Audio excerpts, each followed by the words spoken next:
Football বিশ্বকাপ মানেই বিশ্বের কোটি কোটি মানুষের আবেগ ও উন্মাদনা। সেই উন্মাদনায় মেতে উঠেছেন দেশের জনপ্রিয় অভিনেত্রী মেহজাবিন চৌধুরীও। বরাবরের মতো এবারও তার সমর্থন আর্জেন্টিনার পক্ষেই। প্রিয় দল ও খেলোয়াড়কে নিয়ে সম্প্রতি নিজের অনুভূতির কথা জানিয়েছেন তিনি। মেহজাবিন বলেন, ছোটবেলা থেকেই আর্জেন্টিনার প্রতি তার আলাদা ভালোবাসা রয়েছে। সময়ের সঙ্গে সেই ভালোবাসা আরও বেড়েছে। বিশেষ করে আর্জেন্টাইন অধিনায়ক লিওনেল মেসির প্রতি তার মুগ্ধতার কথা জানিয়ে অভিনেত্রী বলেন, আমি সবসময় মেসির তুমুল ভক্ত। আর্জেন্টিনার খেলা দেখার জন্য আমি সবসময় মুখিয়ে থাকি।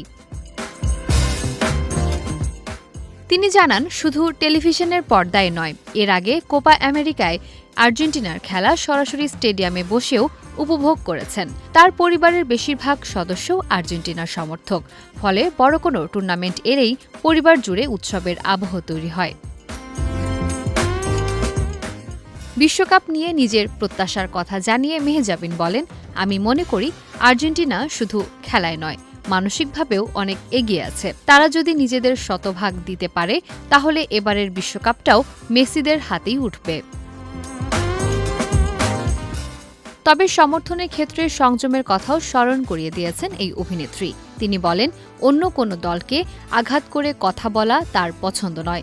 খেলাকে খেলা হিসেবেই দেখা উচিত। বন্ধুত্বপূর্ণ মজা বা খুনছুটি থাকতে পারে, কিন্তু তা যেন সীমা না ছাড়ায়। সবশেষে মেহজাবিন বলেন, ফুটবল মানুষের আনন্দের একটি বড় উপলক্ষ। তাই তিনি চান সবাই খেলাটি উপভোগ করুক এবং তার প্রিয় দল আর্জেন্টিনা আবারও বিশ্বকাপের শিরোপা জিতুক।